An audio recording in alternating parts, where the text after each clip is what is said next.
खुलुमबाय रायजोफोर दिनैनि गोदान भिडिअ बयखौबो बरायबाय दासिमनि माखासे खौरांफोर लानानै फैदों नोंथांमोना भिडिअखौ जोबजासिम नायलांदो आरो भिडिअखौ मोजां मोनोब्ला अन्नानै मोनसे लाइक खालामदो आरो सानफ्रोमबोनि खौरां लानो थाखाय चेनेलखौ साबस्क्राइब खालामनानै बेल आइकनखौबो अलाव होनानै लादो अब्ला दासिमनि खौरांफोरा फारियै थांनाय 14 फेब्रुआरियाव तामुलपुर गोजौसिन फरायसालियाव साथाम फरायसाफोरा आनजादसालियाव मबाइल फन बाहायनानै आनजाद लिरनाय भाइराल भिडिअनि सायाव तामुलपुर जिल्ला एबसु आरो आरसुआ खौरांगिरिनि गेजेरजों गोख्रोङै बुंदों जायफोर साथाम फरायसाफोरा आनजादसालियाव मबाइल बाहायनायनि थाखाय एक्सपेल खालामनाय जाबाय बिथांमोनखौ एक्सपेल खालामनायावनो जोब्बाय बे नङा नाथाय बाथ्राया जादों फरायसाफोरा फरायसालि सिङाव माबोरै मबाइल फन लाना हाबनो मोनखो बेयो जोबोर गिदिर मोनसे सोंथि फरायसाफोरखौल' एक्सपेल खालामनानै आयदाया जोबोब्ला बे जोबोर गिदिर गोरोन्थि जागोन नाथाय बे जाथायाव फरायसालिनि फोरोंगिरिफोर प्रिन्सिपाल आरो आनजादाव डिउटि मोननाय फोरोंगिरिनिबो दुर्बलताया 100% दं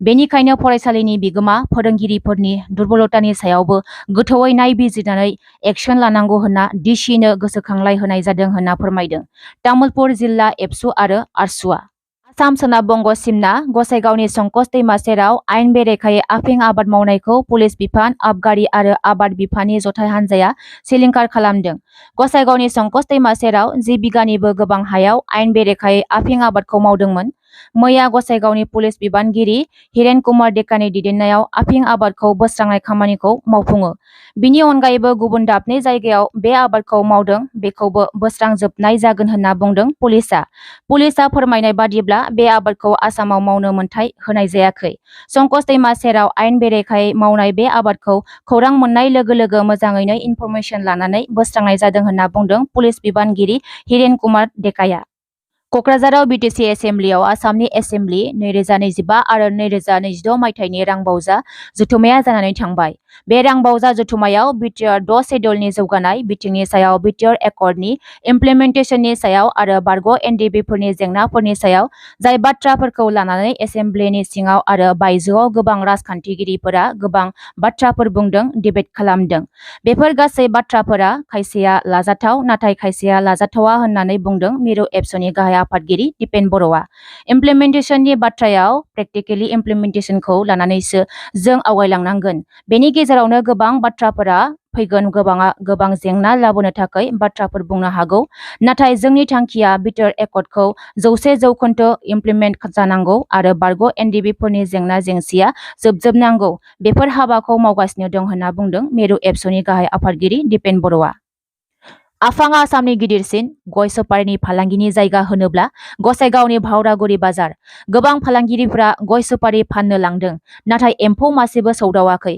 गय सुपारि बायग्रा रावबो गैया मानोना फालांगिरिफोरा सुपारिखौ बायनानै गुबुनाव साप्लाय हरनो हायाखै बिथांमोना फोरमायनाय बादिब्ला सरकारनो होनो गोनां टेक्सखौ होनानैसो साप्लाय खालामनाय जायो नाथाय फालांगिरिफोरा न'निफ्राय बस्थासेबो सुपारि साप्लाय खालामनो हायै अबस्था नुब्लानो पुलिसा हमो मोनथिनाय बादिब्ला माखासे दालाल सुबुंफोरा गय सुपारिनि जीएसटी खालामनानै जेंना लाबोदों होनना फोरमायदों बिटिसि बिसायख'थिनि थाखाय मोनफ्रोमबो राजखान्थि दोलोफ्रा गाव गावनि दोलोखौ गोख्रों खालामनो थाखाय खामानि मावगासिनो सानफ्रोमबो बिपिएफआव जगदान सानफ्रोमबो UPPLआव जगदान सानफ्रोमबो बबेबा दोलोआव जगदान बिटिआरनि इएम रन्जित बसुमतारिया खौरांगिरि मेलनि गेजेरजों बुंदों बिपिएफ दोलोआ खम समनि गेजेरावनो बबेबा मोनसे राजखान्थि दोलोआव ज' जानो थांगासिनो दं बिपिएफ दोलोआ खम समनि उनावनो जोबनो थांगासिनो दं हाग्रामा महिलारिया गावनि बिपिएफ दोलोनि गासैबो मानसिफोरखौ लानानैनो गावनि बिपिएफ दोलोखौ फोजोबसिगोन हाग्रामा महिलारिया गावनि जेनगोनखौ मोनथिखानानै बबेबा मोनसे दोलोआव ज' जाहैनो नागिरनायखौ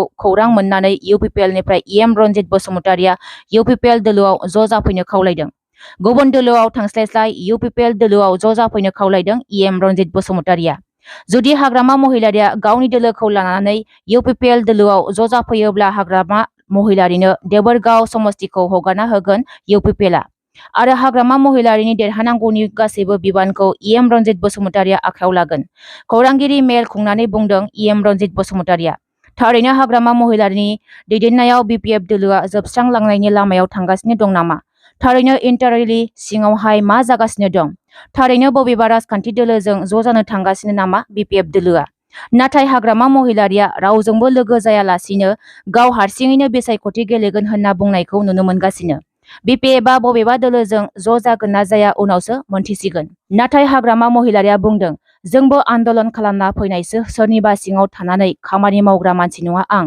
सरकारा फैगोन BPFनि सरकारानो फैगोन।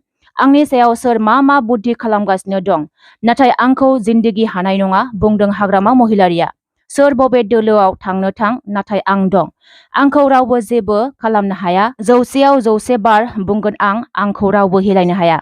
हाग्रामा महिलारिया बुंदों। एबसुनि आफादगिरि दिपेन बर' आरो नेहाथारि खनेन्द्र बसुमतारिया हाग्रामा महिलारिखौ लोगो हमहैदों आरो मा बुंखो फै जों खोनासंग्रोनि।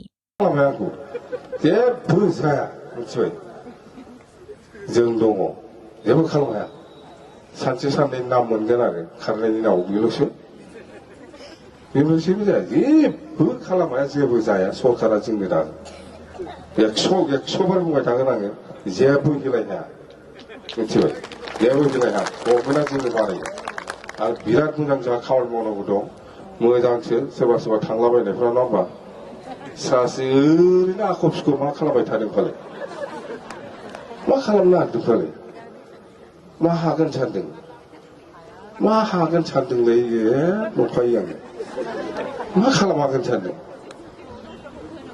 माव जेरावखि जाया थानानै माव। माबा प्रब्लेम बुंबाय थादों दहाय, दिनैसो मा बर' जाथि इउनाइटेड जानांगौ होनना बुंदों। आं बुंबाय, आंनिसिम दिपेन बर' आरो खनिन बसुमतारि एबसुनि प्रेसिडेन्ट सेक्रेटारिया आंनाव फैदोंमोन, खाम्फाबो दंफायोमोन। रायलायनाया जाहैबाय UPPL आरो BPF गोरोबनांगौ, बेखौ लानानै रायलायबाय थादों। खाम्फाबो दंमोन। दिपेन बर' आबसुनि प्रेसिडेन्ट, खनिन बसुमतारि आबसुनि जेनेरेल सेक्रेटारि आंखौ लोगो हमफैदों। डिसिसना जाहैबाय हाग्रामा महिलारिजों प्रमद बर'जों मोनसे टेबोलाव जिरायबानो समाधान जासिगोन, जोबसिगोन समस्या जोंनि गेजेराव जा बुरबुजावजि दं। ओमफ्राय आंनाव कनसेन्ट लाफैदों नालाय आं बुंबाय, आंहा जेबो आपत्ति गैया, आङो फ्रि, आं रायलायगोन होननानै खोन्थाहरदों। दिपेन बर' दं, खनिन बसुमतारि दं, खाम्फा दं। आंनाव फैदों जे नों जिरायगोन ना जिराया, प्रमद बर'जों रायलायगोन ना रायलाया होननानै। आंथ' रायलायो, मानो रायलाया जानो, जोंनि गेजेराव ज' जानो आंहा जेबो आपत्ति गैयालै, दे माला रायलायनो खोन्थाबानो जाबाय बिसोर होनना बुंदों। आंखौ रायलायनो होनो ना मानो, गावसो खारबाय। दिपेन बर' आबसुनि प्रेसिडेन्ट दानि, ओमफ्राय खनिन आबसुनि जेनेरेल सेक्रेटारि आरो खाम्फा दङ, आंनाव फैदों, आंजों रायलायदों जे नोङो प्रमद बर'जों रायलायगोन ना रायलाया। आं रायलायगोन होनदों। ज' जानायाव आंहा मा आपत्ति दं, ज' जानांगौथ', जेबो आपत्ति गैया, आं रायलायगोन, दे माला रायलायनो खोन्थाबानो जाबाय आंनो। जोब्बाय, गावहासो खारलांजोबबावबाय। मा जाखो बेयो, मा ज' जानाय जाखो बेयो, बेखौ ज' जानाय होनो, गावसो मानो खारखो, मानो खारनांगौ बेलाय।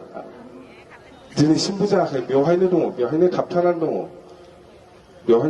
दं, दिनैसिमबो बे रायलायनाया जायाखै। बे खारामोब्ला आं खोन्थायामोन, खिन्थु अपेन खालामबाय आं दिनै, मिथिबाय। दिनैनि आबसुनि प्रेसिडेन्ट दिपेन बर' आरो आबसुनि जेनेरेल सेक्रेटारि खनिन बसुमतारि आरो खाम्फा आंनाव फैदों, रायलायदों। आंनाव कनसेन्ट लाफैदों, नों रायलायगोन ना रायलाया। रायलायगोन दां, आंथ' रायलायगोन, मानो रायलाया। बर' जाथिया इउनाइट जानायाव आंहा मा आपत्ति थानांगौ। लेंबोदो, गाव लेंबोदोंना दाना गावसो लिंनानै लाना थांजादों, मा जाखो बेनोथ'। मानसिफ्रा बहुदानो मिथियामोन, खुला खालामबाय आं दिनै। गाव खारनायखायसो खुला खालामदों आं, माबा खालामामोन आङो, दोनखुमाबाय थागौमोन, मिथिबाय। जाबायथ' क्लियार। दा जोंना बेनो, खिन्थु आं स्पस्ट बुंबाय, गभर्नमेन्टआ जों दागोनलै, जों दागोन गभर्नमेन्टखौ, आरो जों खामानि मावगोन, गोबां खामानि मावनांगौ दं, जों मावलांगोन। कमिटमेन्ट होनाय दङ रायजोफोरनो, आरो BTCखौ साबसिननिफ्राय साबसिन खालामनो नाजानाया जोंनि थांखि। बे हिसाबै जों खामानि मावलांगोन। रावबो जेबो खालामनो हाया, रावखौबो दागि, रावखौबो गिना, जों दङ, आं दङ, सोरलाय मा खालामबाय दं। जोंबो आन्दलनखारिसो,